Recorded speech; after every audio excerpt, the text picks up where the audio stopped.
Okay, great. Oh, when the sound comes over. Good. All right. Okay, all right. Okay, okay. Dut, dut, dut, dut, dut, dut, dut, dut. Okay, thank you. All right. And this is set up to automatically videotape, right? So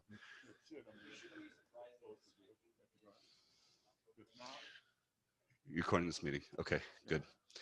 Ooh, so then I have to screen share, right?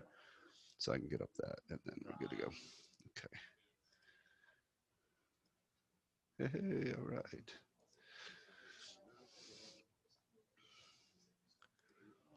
All right. Thank you, sir. Yeah.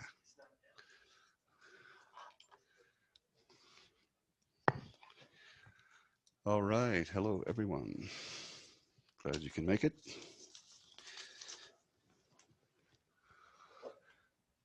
How you guys doing? Good.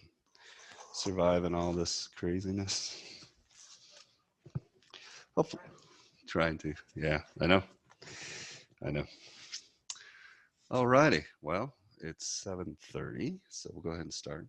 I don't anticipate for this to go anywhere near as long as the first one. Um, and I think if you are um, an historian, um, or you have interest in the the British tradition, this will be really fun for you because I'm going to make the argument that Aristotle is kind of the great great grandfather of British traditional um, conservatism.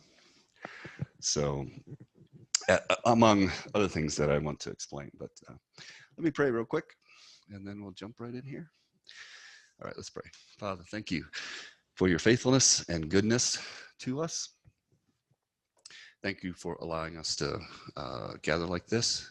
Thank you for allowing us to be CCU and a community, a Christian university. Thank you for allowing us to continue to meet face to face. And we just continue to ask for your mercy and grace that we can finish off this semester without being shut down. We ask also for our country and everything that we're going through. We ask most of all that this would drive us to depend on you and to be uh, um, always seeking to be completely submitted and content with your will for us as individuals, but also for our country. Help us be able to trust you through all this.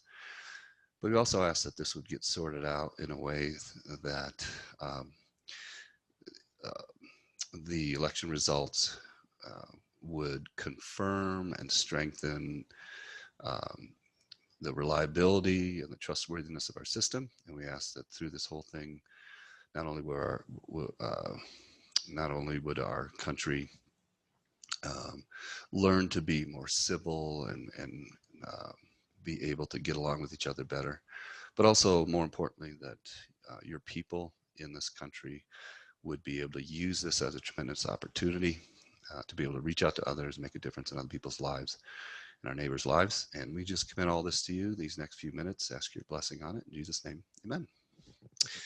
All right. So, how's the volume here? I don't want to be too loud. I want to blast you out, but I also tend to have a bad habit of swallowing the ends of my sentences. So I want to try to stay awake, especially by the time we get to the evening here. I'm pretty fried.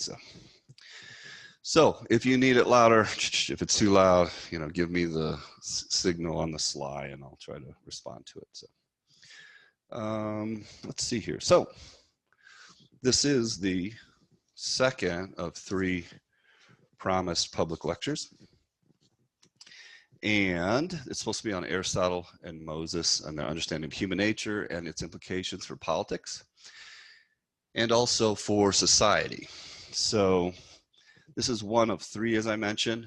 The second one, this is the second of the third. First one's on Plato, right? Last time we spoke was on Plato.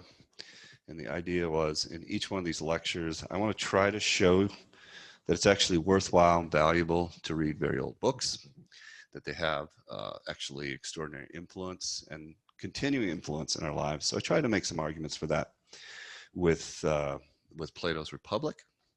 And Plato's Republic is, of course, a very sophisticated, very artistically crafted philosophic dialogue. And we looked at in that lecture about some of the arguments about power and the longing of human beings for power as opposed to, or as an option with justice. So if you could have power or you could become a just person, which would you choose if you had to choose between the two? And so talked about that, and then also kind of the remarkable capacity, even in unsaved, especially young, noble-minded people, a longing for justice. It's really quite extraordinary. And that also then leaves young people vulnerable to dystopian utopias. So, and that would be my boss, my wife. Sorry, later. Turn my phone off. My poor wife. So, and then we talked about democracy, the particular limitations and problems with democracy, how it can turn into mobocracy, how it can lend itself towards excessive freedom, turning into tyranny, right? All these things very relevant, kind of a reflection on some of the challenges that we face today. So that was the first lecture. And then this will be the last one, as far as I know, for this semester, because as we get further and further into the semester, it just gets crazier and crazier, right? And you have lots to do.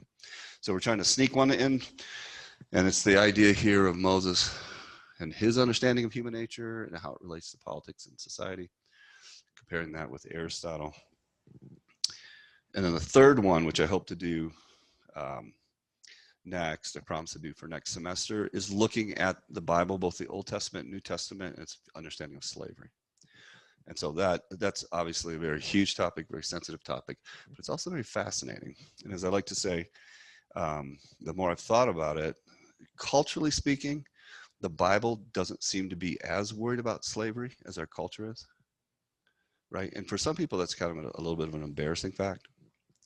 But on the flip side, if you look at what God's doing in the Old Testament and what he does historically through the New Testament into the church, is that he has a particular affinity for working with slaves, right?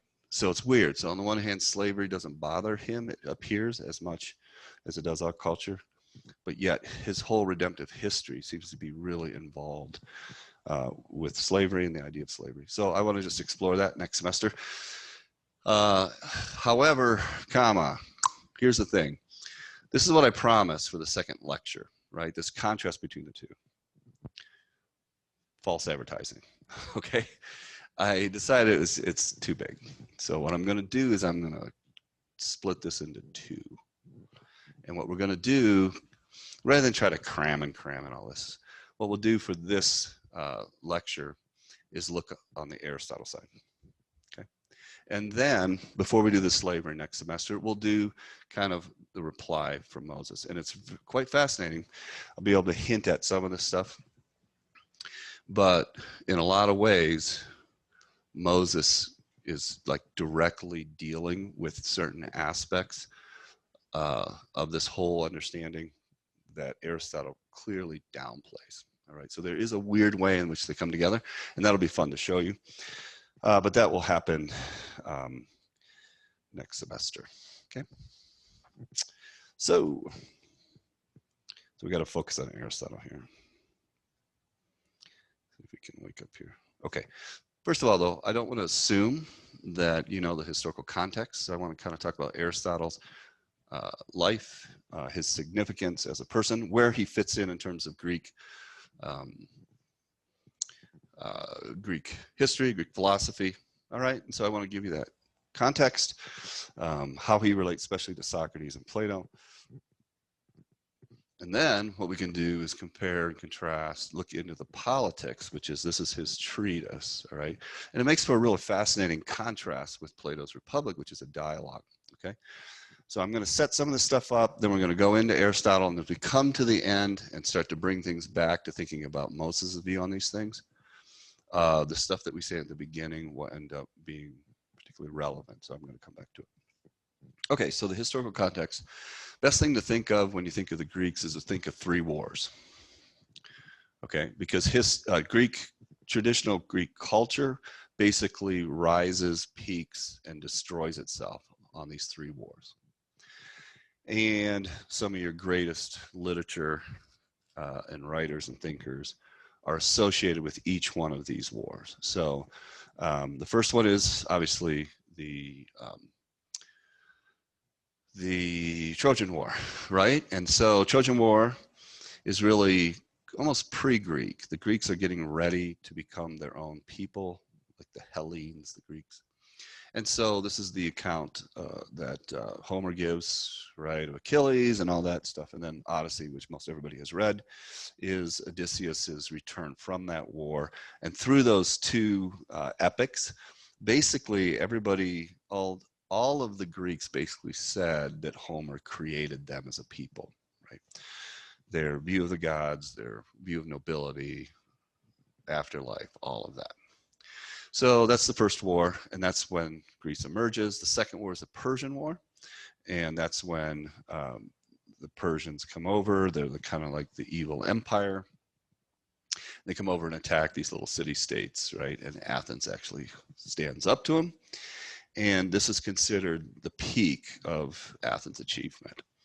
So you have a poet like Aeschylus, who's a world famous poet, and he said he wanted on his tomb, not that he had written all these famous poems or tragedies, but that he had fought at Marathon.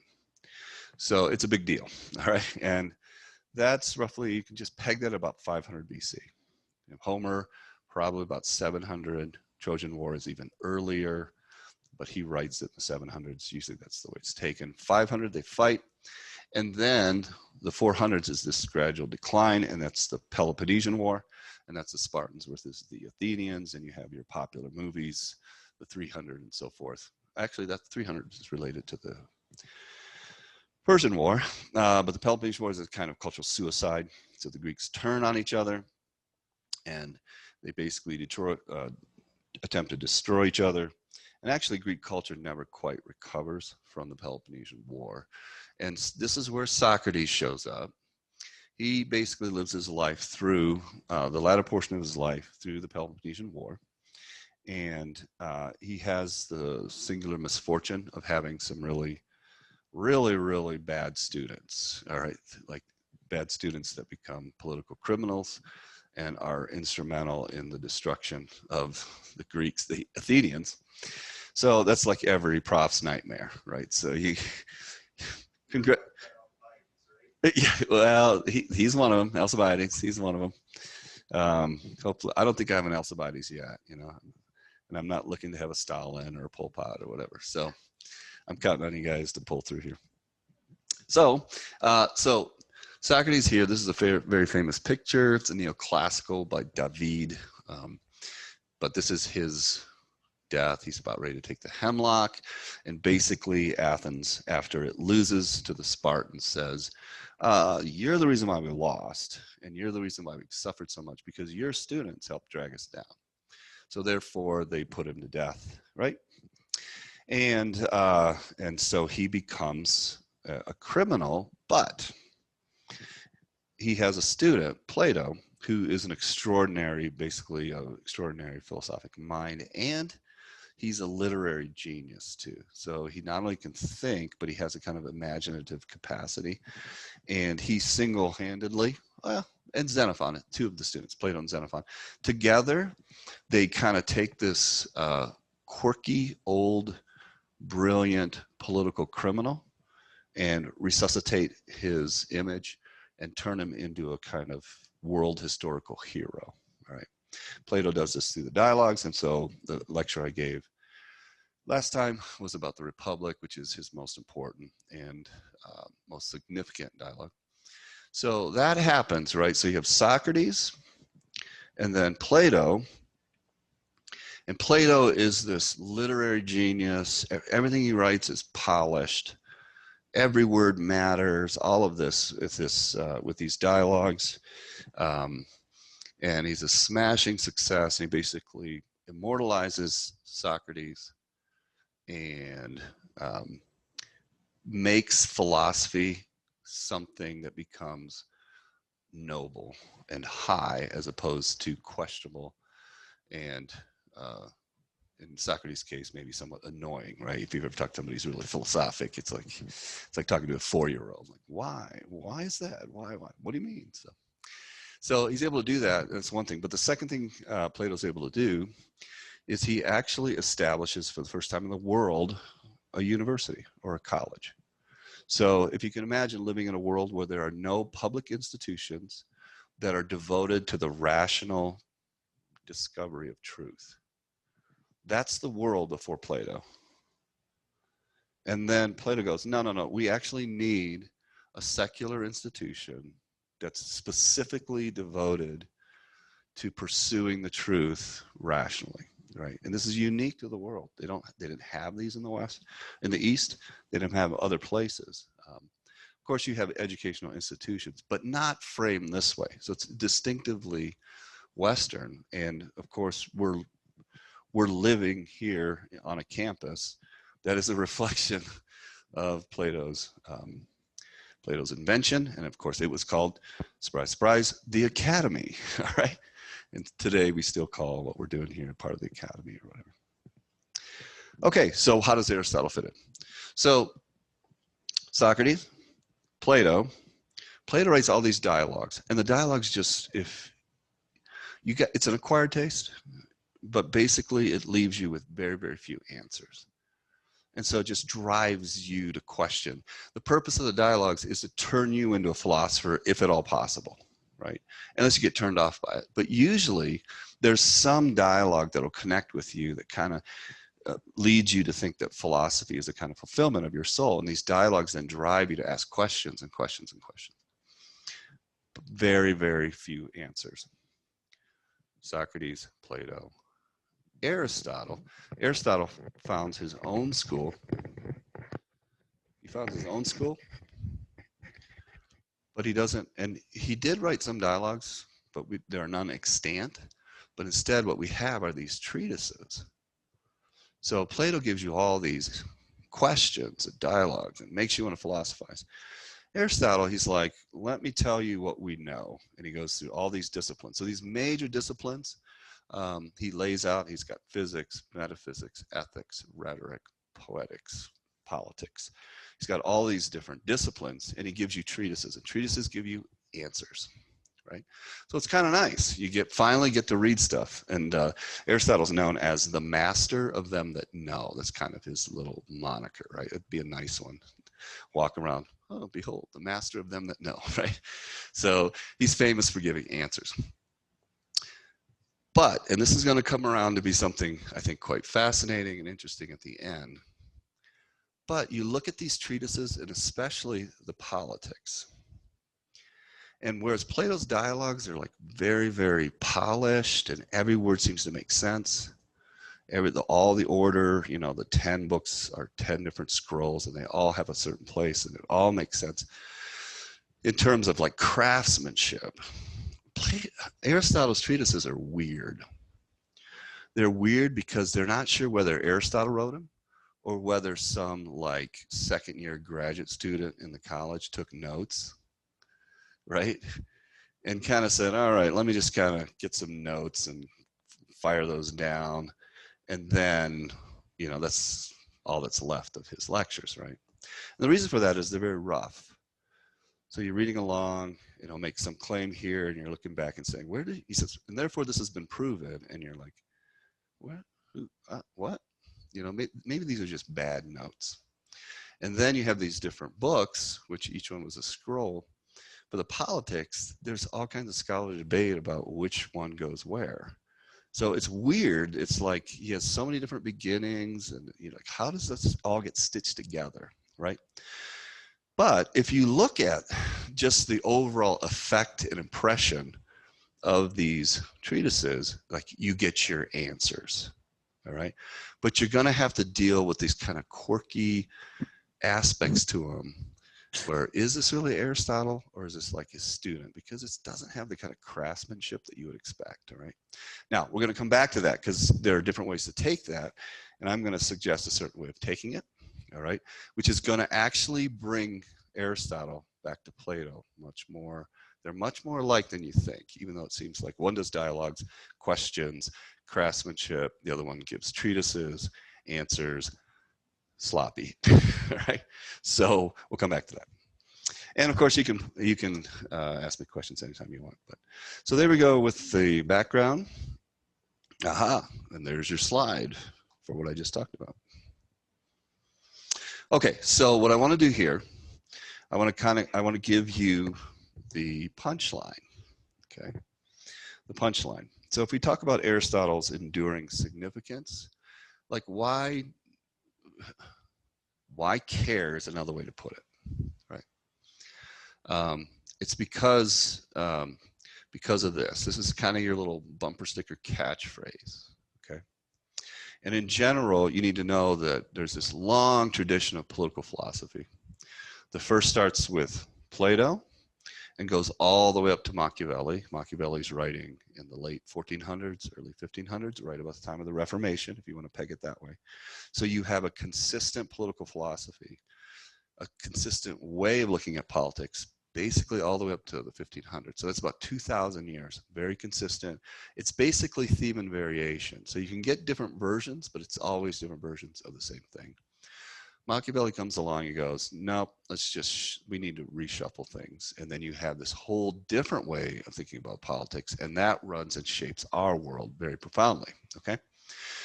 So how do we fit Aristotle into this? Aristotle, his Politics, his book, The Politics, is the single most important political text to understand that classical view of political philosophy, okay? It's where you go to. There's nothing, and not only, and the thing is here, the key with classical political philosophy all the way up to Machiavelli is that, stay connected here.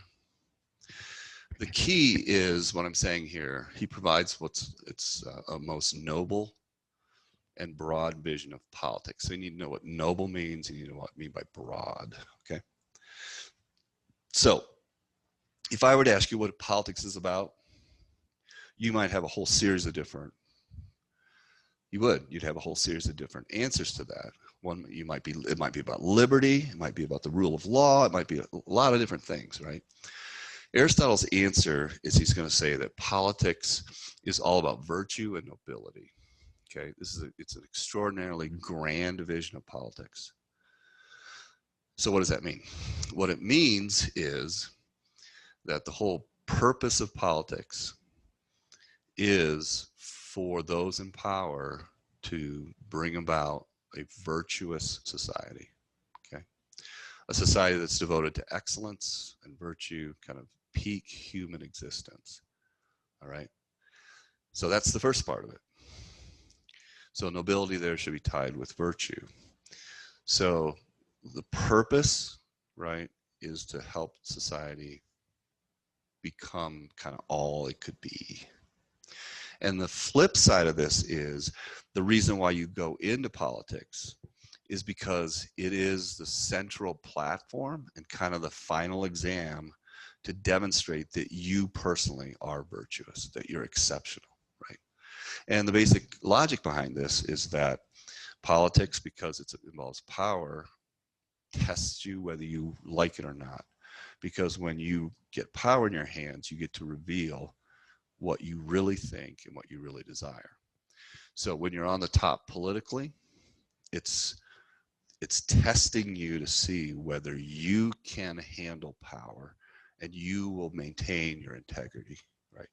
So there's that character aspect of it, but it's also extremely difficult. Even if you're a really good person, that doesn't mean you have anywhere near the ability to govern well, right? It's hard. It's really hard. You got to be smart. You got to know. You got to foresee the future. You got to see where the problems are. You got to be extremely capable. You have to have high administrative skills. You have to be able to communicate clearly. You have to be dynamic, really, to do it well, right? Especially in a democracy.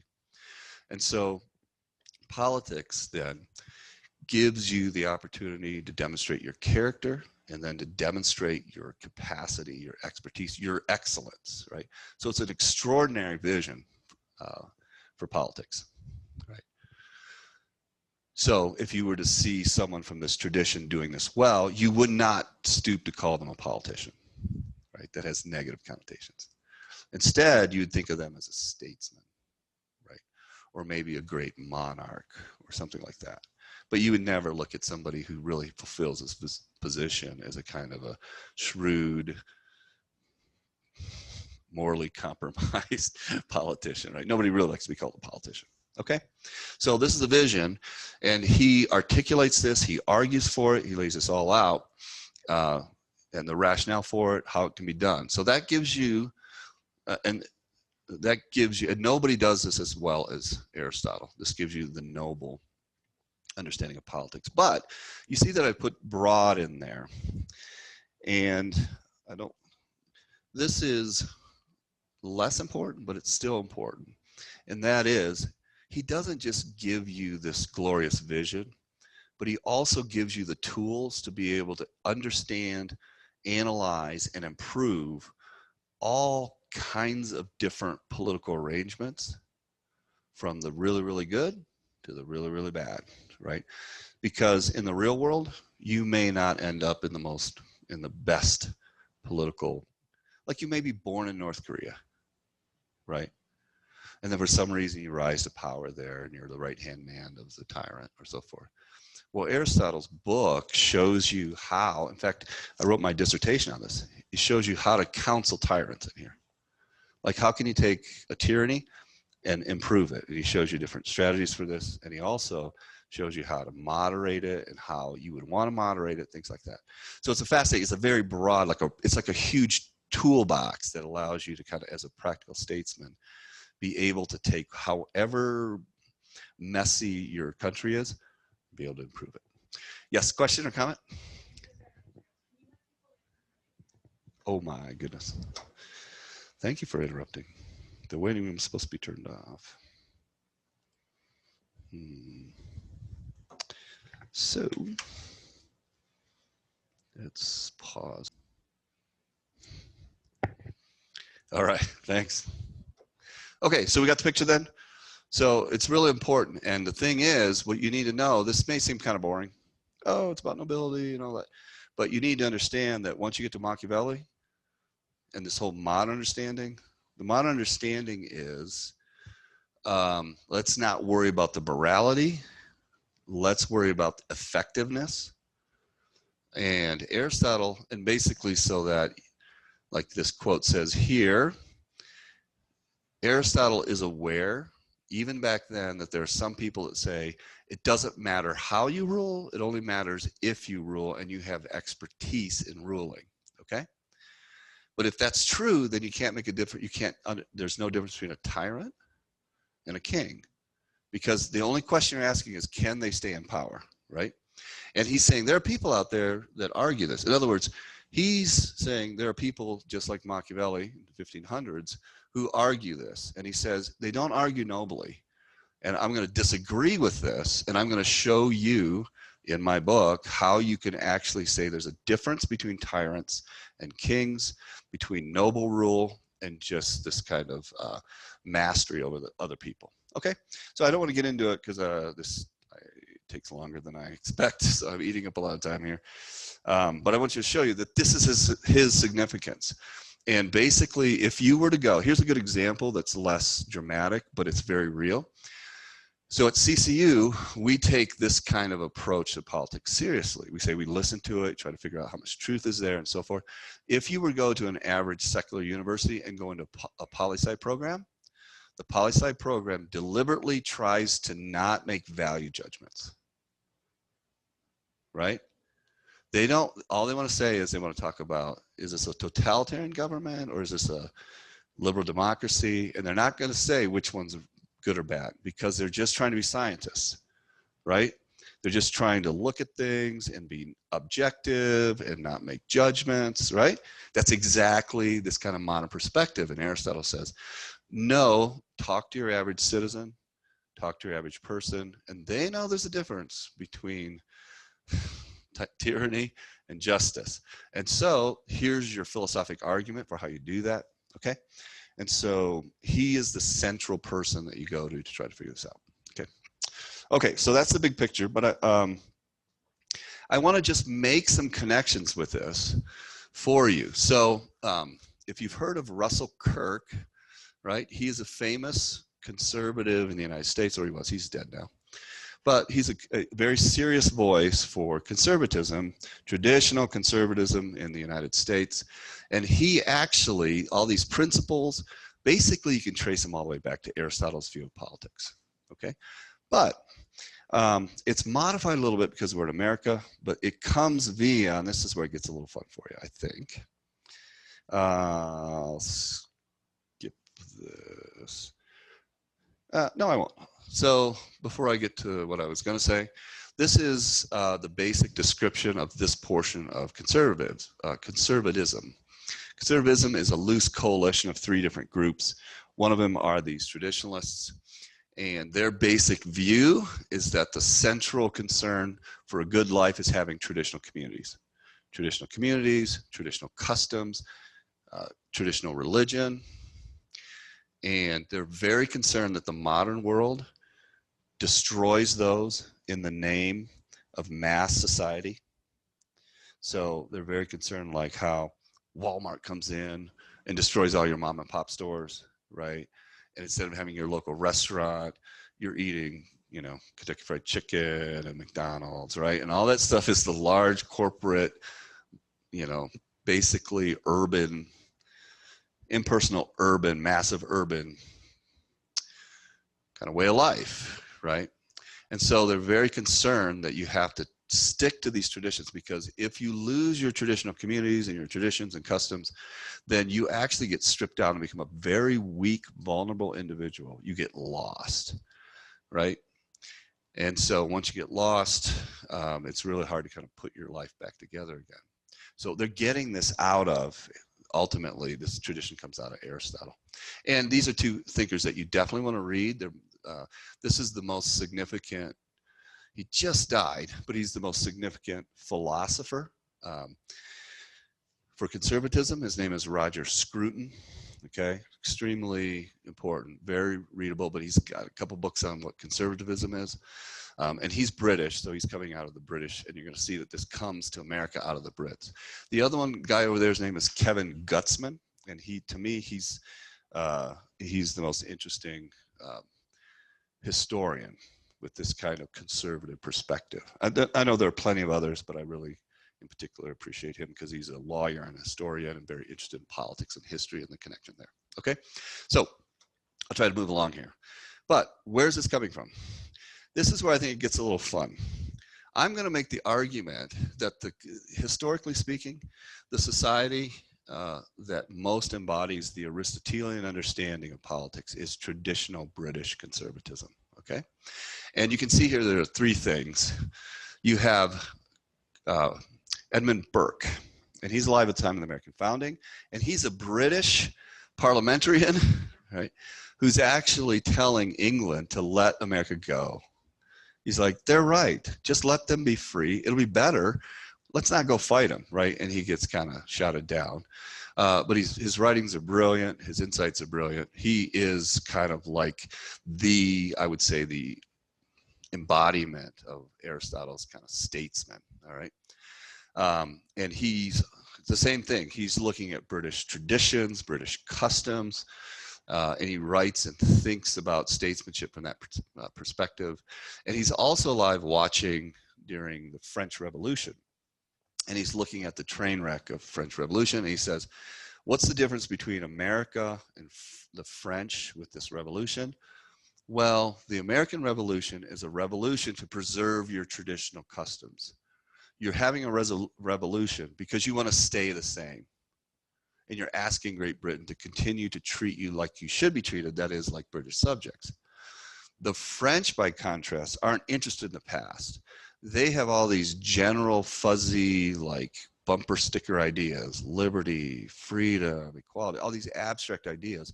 And what they want to do is they want to tear down all of their history and their past in order to achieve this fuzzy vision of these abstract ideas. And so this is like exactly what Aristotle would say. You don't destroy all your customs in the idea of these abstract, and for the claim of these abstract ideas, right? So we're going to talk about this a little bit, kind of the roots for this in the first of 3 points that I'm going to make. And then this is quite interesting, but this is kind of the large political tradition, and this is the governmental structure traditionally. So if you think of British government, you have the monarchy, right? King or queen. You have the House of Lords, and you have House of Commons, right? And what we'll see is that particular structure for their government is really kind of an application of Aristotle's view of what politics is supposed to be about. Okay, so that'll be the second point. And then the third part, right? You can't go wrong with this. So it's Jane Austen, Pride and Prejudice, right? Now we're ready to talk, right? Now we're ready to listen, right? So if this is kind of the broad political tradition embodied in Edmund Burke, and this is politics of traditional British conservatism, now we can talk about the culture and society of traditional British culture, right, in society. And what we'll see is that Aristotle's vision for politics in the politics basically becomes kind of a deep level blueprint for all three of these. So it's kind of fun to see. So let's do it one step at a time. Okay, so I'm going to try to be, this is getting longer. It's always longer than I expect. So I'm going to try to cut to the chase on some of this stuff so we can move quickly and leave time for you for questions if you wish. But we're going to start. This is from basically the first book of the Politics, chapter 2. And this is right after Aristotle says, look I'm going to show you that genuine politics is not just about expertise, but it's about morality, character, right, and nobility. And he says, in order to do this, we have to go back and look at the origins for the city. And he goes, okay, well, if you go back to the parts of the city, right, well, how far do you go back? Well, it looks like in this argument here that the city-state. So when I say the city here, this is the ancient Greek city-state. So it's very important for Aristotle. This is a very precise, exact term. Denver could never be a city-state. It's too big. Certainly Colorado could never be a city-state. Basically, for different reasons I won't get into, a city-state has to be about, it has to be large enough to be self-sufficient, but it basically has to be probably cap at about 100,000. Because you have to be able to, even if you don't know individuals, you should be able to walk down the street and recognize whether that person belongs to your city-state or not. And if you have like 1 million people, that's just not possible, right? So when I say city here, this is a city-state. It's a full functioning country rooted in a single urban center. And he says that this is where human beings belong. You don't belong in a sprawling empire like the United States. You don't belong in the state of Colorado. If you were lucky, you would live in a city-state because nature wants you to be there, and that's where you're going to find your fulfillment, your full human fulfillment, okay? But having said that, he says we got to start and see, what is the city made of? It's made of households. And then you go, well, what are households made of? And this is where it gets kind of quirky, and we'll have to come back to this when we get into the thing with Moses. But he says this, if you look at the household and you look at the natural starting point for human beings, you basically have two relationships. You have the male-female relationship. He doesn't say husband and wife. He says male-female, because he sees this as something like a biological structure for preservation and reproduction, right? So you don't have babies, you don't have cities, right? So you need males and females. Okay, so nothing terribly shocking there. But then he says one more thing. And by the way, you also need masters and slaves. And you're like, oh, really? Like you have Adam and Eve, and then you have slave and master, right? Back in the garden.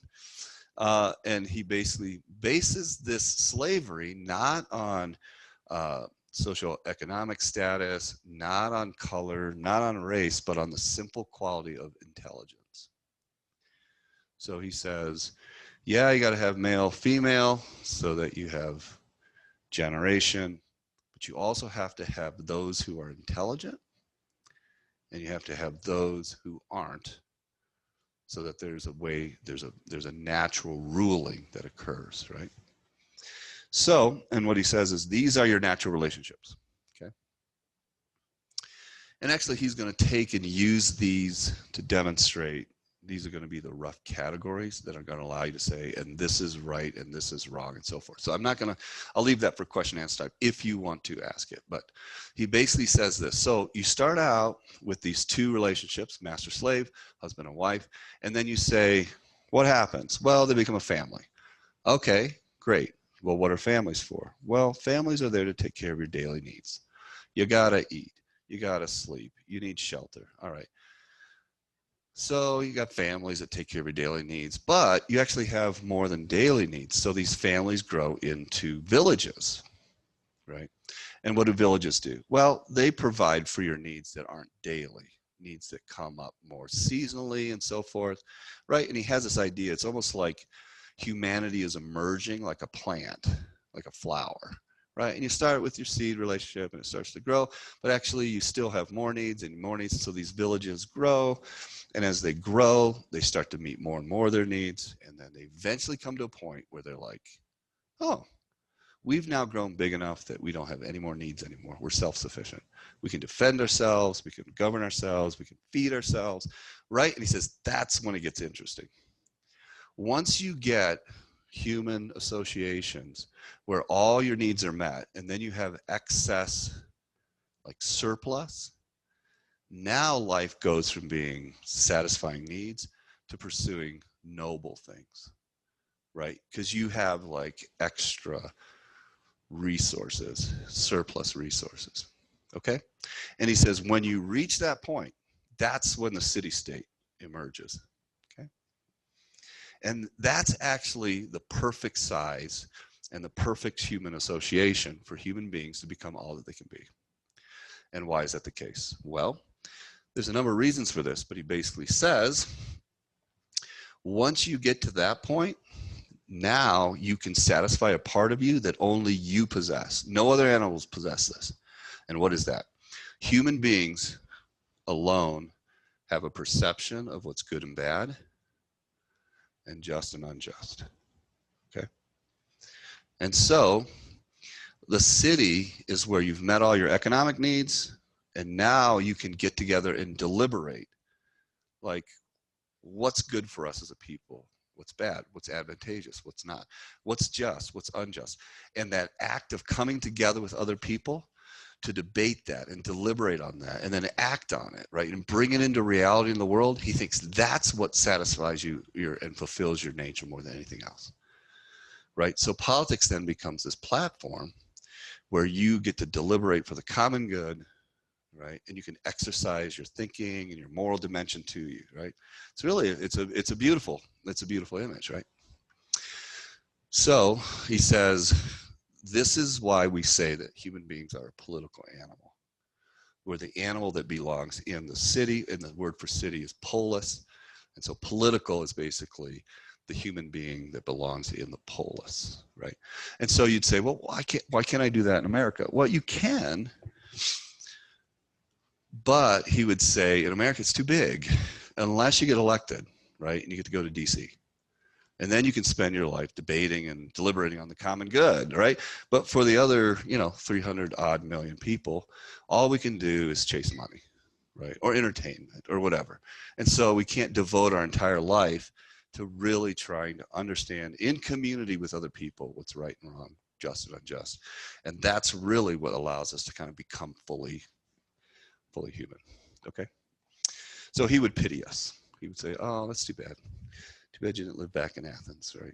In the city-state. And here's the thing. Okay, so I'm going to make this real quick. The connection to traditional British culture. Okay, so how does this work? So the idea is the city emerges, and as it emerges in these relationships, you acquire these customs and you acquire these traditions, right?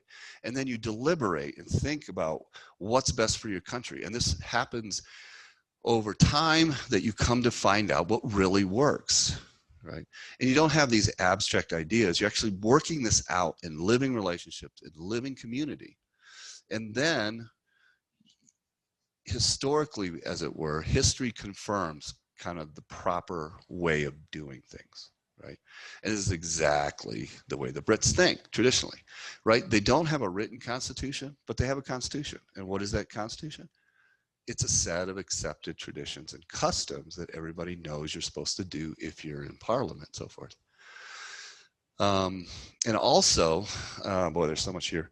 The other thing about it is that for Aristotle then, because there is this difference in the nature of people, and the more intelligent and the more virtuous deserve to rule those who are less intelligent and less virtuous, you create a society that's hierarchical.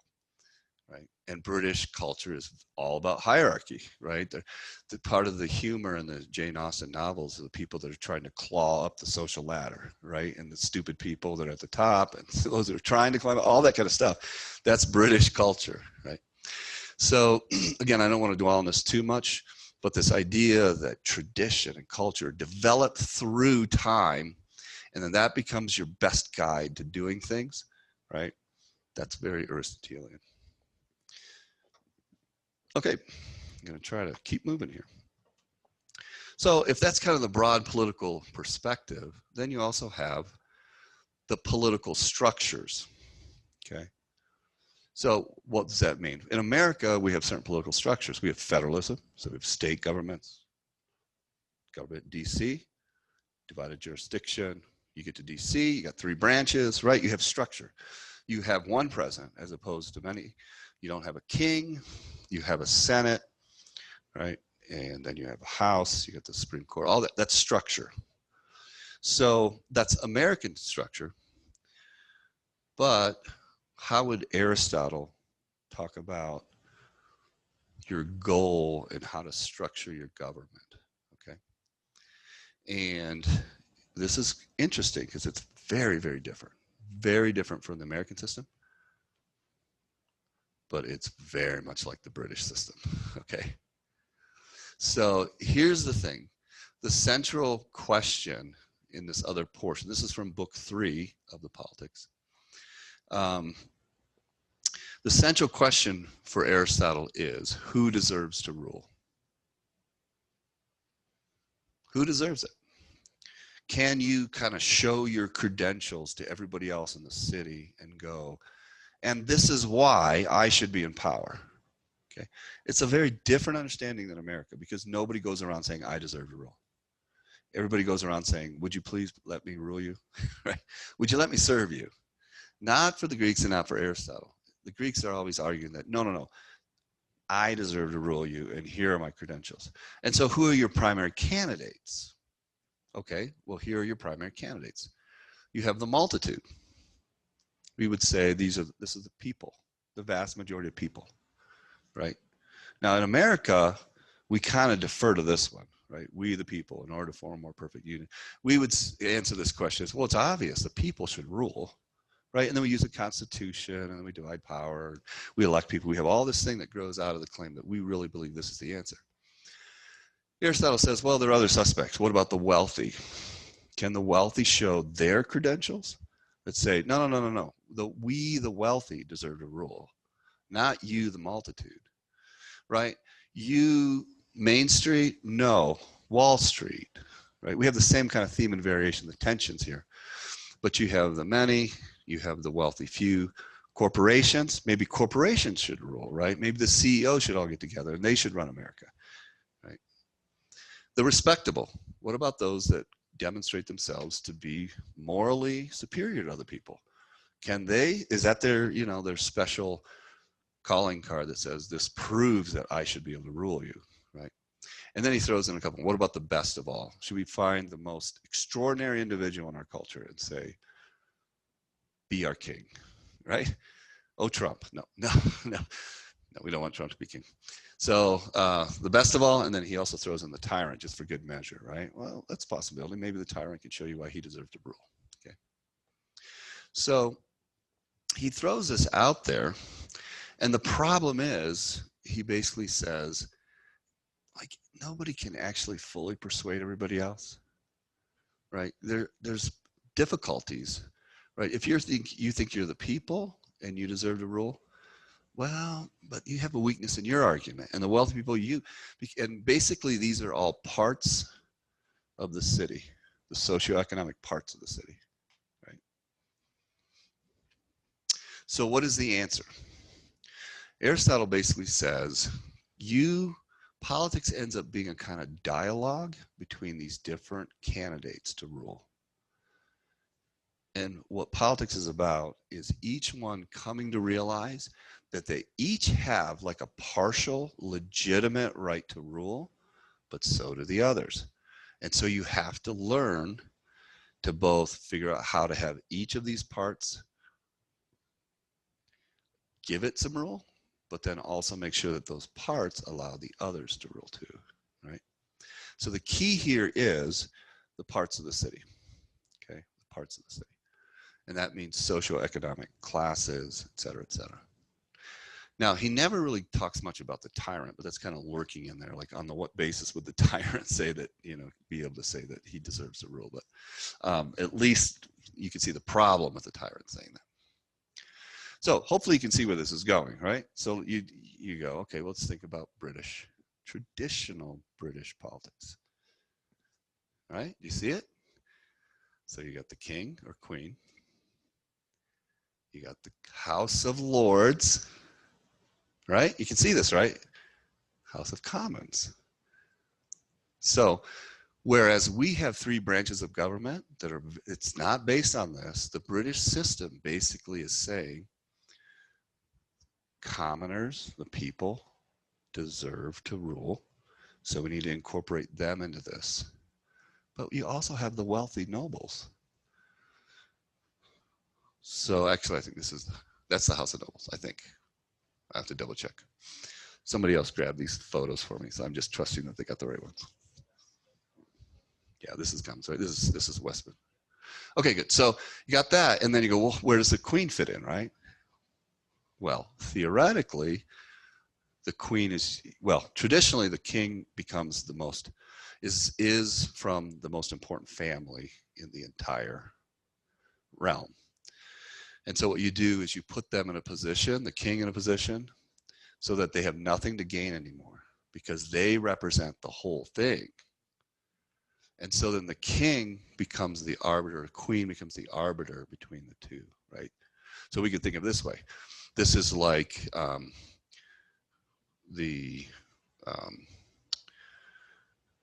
don't know if you remember this. Do you remember Occupy Wall Street? The 99 versus the 1 and all that kind of stuff. So basically, you say the wealthy have a place, and we got to balance that, and the commoners have the non-nobles have a place. We got to balance that, and so the king, whose own reputation is at stake for the good of the whole country, basically is trusted to be able to say, okay, now, no, I'm going to side with you, or I'm going to side with them. And that person would be traditionally very powerful militarily and with feudal connections and so forth. Okay, but hopefully you can see here the big picture. Okay. It's a very interesting system. And then when you see that that's the case, and it's not that way now, right? But this is traditionally what those bodies were for. Now the House of Lords is just primarily ceremonial, and of course the Queen is ceremonial. But traditionally, that's the way it functioned. Okay, so then you think about our system just as a reference point.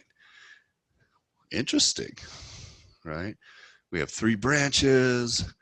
We also have the Senate and the House of Representatives. I wonder, right? Maybe the president is really our version of the king. And maybe the Senate is really about the House of Lords. And maybe the House of Representatives are about representing the people, right? And then, of course, you have the judicial branch and so forth. But it's not. In fact, this would make for another interesting lecture. But I would, if you understand our Constitution properly, our Constitution was deliberately designed so that our government could not be like the Brits. So we don't want a king. We'll cut off the king at the knees and make him be super polite, and we'll turn him into a president, right? So a president is not a king. A president is because you don't want a king. And you don't want a House of Lords, right? The Constitution says no nobility. You cannot be, you know, christened or whatever they call it. You can't be knighted, turned into a noble, right? We're not going to allow that. It also requires that all of the states be republics. So our system is actually very different because it's not based on dividing up the city and giving each part of the city a say. Each one of these are actually about functions, abstract functions, not parts of the city, but functions. So what do I mean? You have to make the laws, right? That's a function. You have to execute the laws. You have to enforce them. That's a function. You have to determine whether the laws are constitutional. That's a function. You separate the powers. So it's not saying let's give each parts of the city a balance. Let's hold them all under accountable, hold them accountable under the Constitution and divide the powers out so that they actually mind their manners. Okay, it's an interesting system. Okay, so real quick though, the last part, and this is where we get into the Jane Austen stuff. So remember I said he has this broad political agenda where he gives you information on how to improve any regime, right? Like if you're in Venezuela and you're in power there, how could you slowly turn that thing into something that's better? So he gives you all these toolboxes, right? All these tools in the toolbox. However, he also says, what would your government and society and city be like if you could get the government, city, and society that you could pray for, right? It's kind of like if you could get the ideal situation, but he doesn't put it that way because it has to be possible. It can't be something like, oh, you know, theoretically, it's not that. It is possible. It's just the circumstances are not in your control most of the time. But if you could devise, have a system that you would pray for, what would it look like? And then he says, let's talk about that, right? So he lays this all out. And then here's the key to it, and where it switches to the question of culture and leisure and an aristocratic class, all right? So what he says is this, basically. He says, if you could have the kind of system that you would pray for, you would have an aristocracy. And what is an aristocracy? An aristocracy is one in which the people that are running it are not elected, right? They're not elected. They are a class of individuals that are permanently in power. And they don't, because they're sufficiently wealthy and educated, they don't have to work for money, okay? They don't have to spend time trying to make money. So what's that mean? Well, it means, imagine this, right? If you knew the rest of your life, you had no reason why you had to make money. Interesting, right? What would you choose to do with your life if money weren't an issue? Like you hit the lotto, all right, or you inherit this.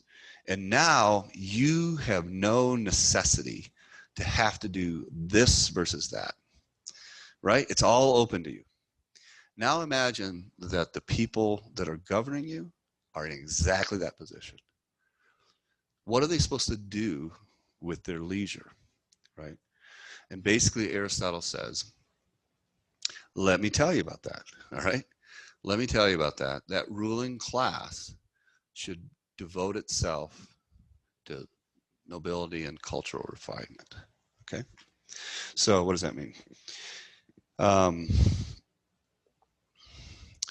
In the 8th book, in the final scroll, or the 8th book of the Politics, Aristotle lays this all out. He lays out the education for those who have all this leisure, right? And he basically says, well, there's play. But play isn't serious. How you live your life of leisure and use it well can't just be about amusement and play, right?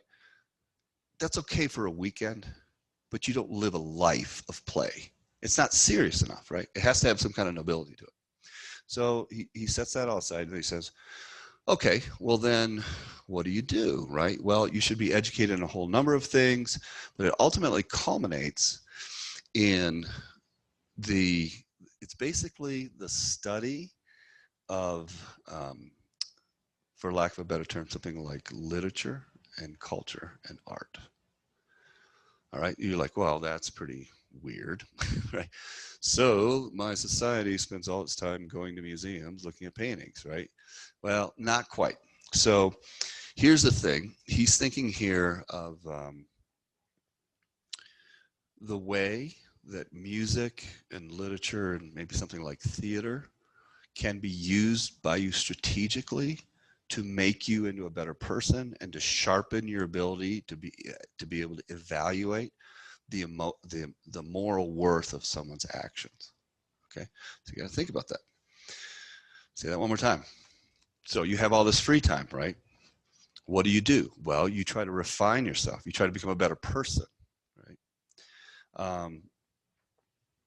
And you do that by exercising your ability to perceive and make judgment calls about the relative moral worth of actions.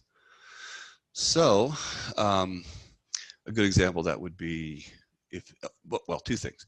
You're refining your mind, but you're also trying to get your soul to be less troubled and less unstable.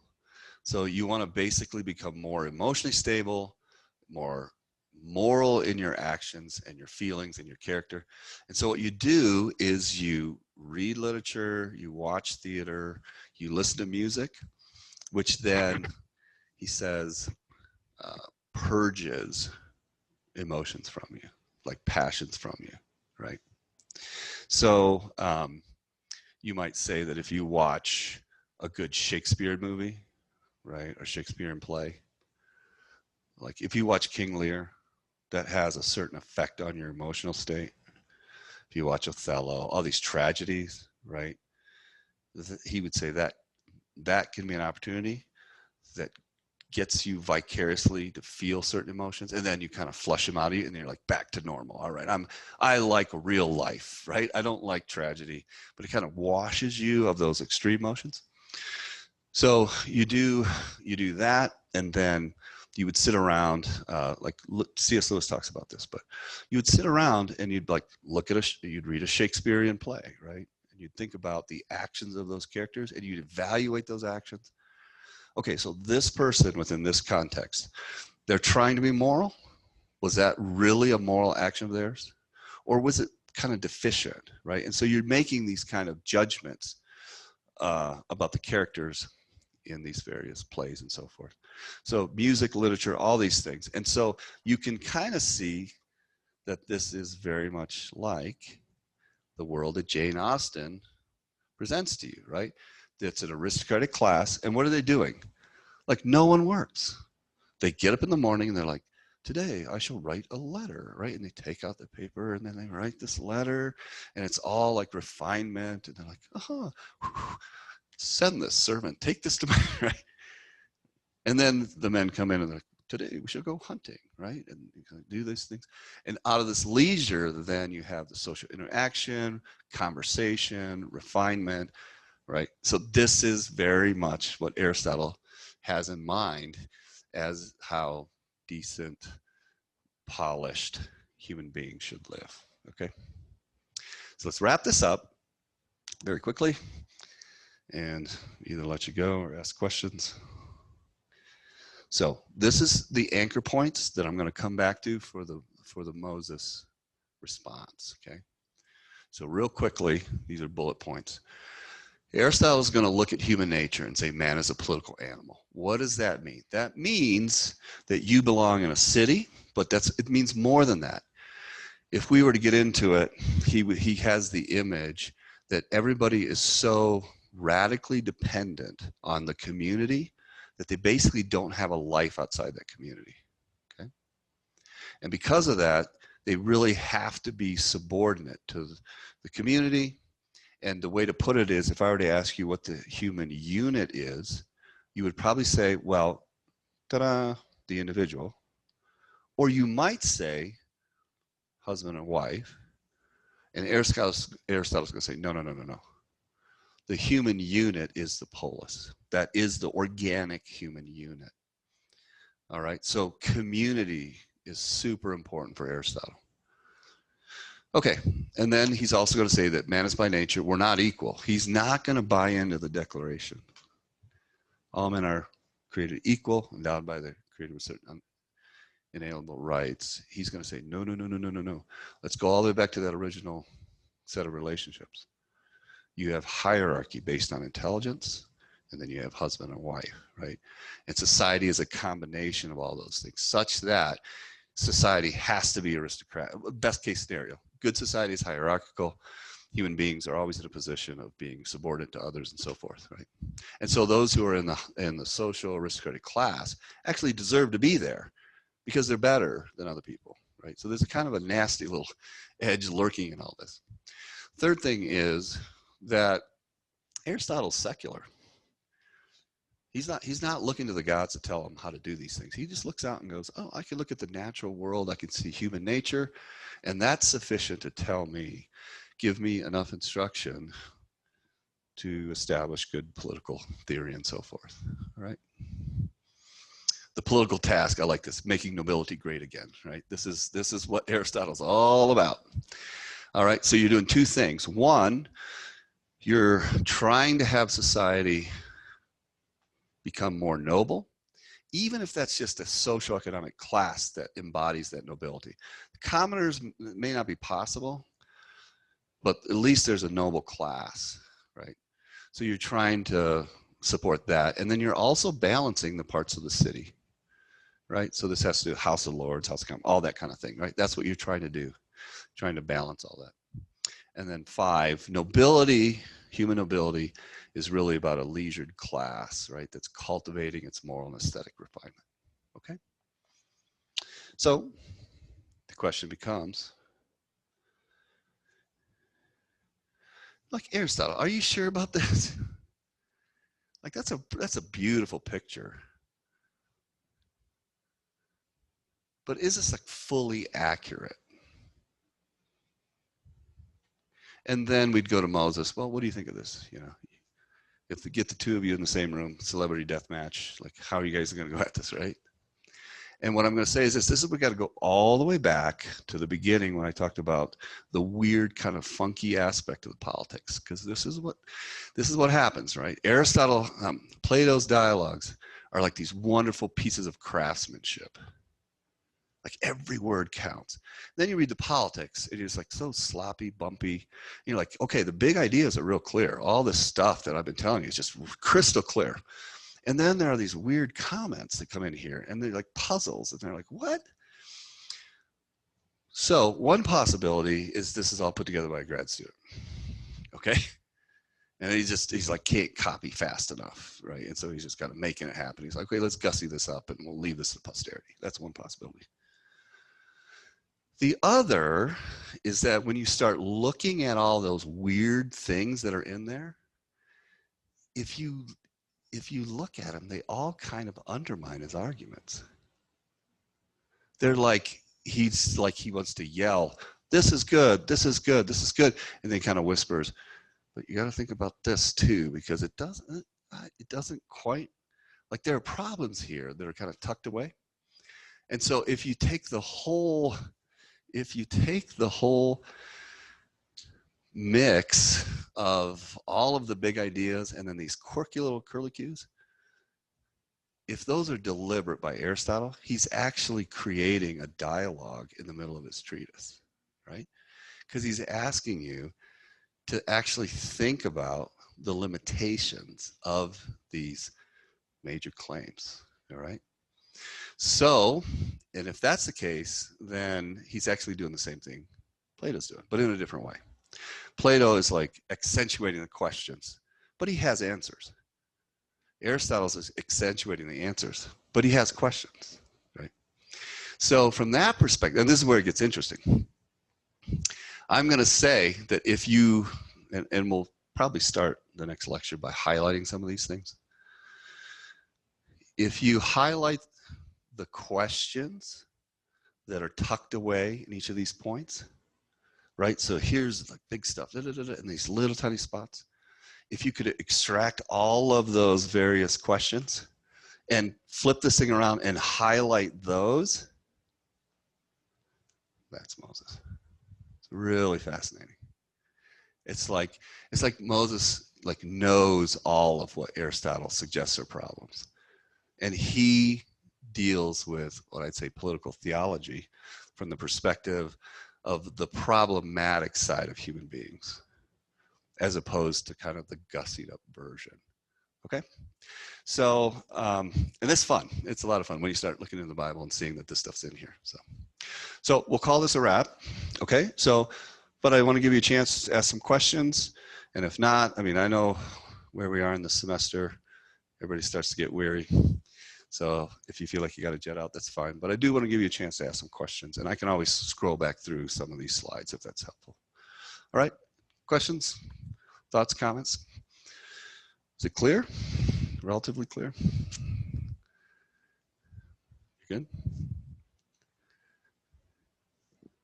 You can look at Zoomlandia, see if they have questions. Actually, I'm too tired to try to sort this stuff out. I'll stop sharing. Y'all good? Okay, great. We will hopefully see you again next semester.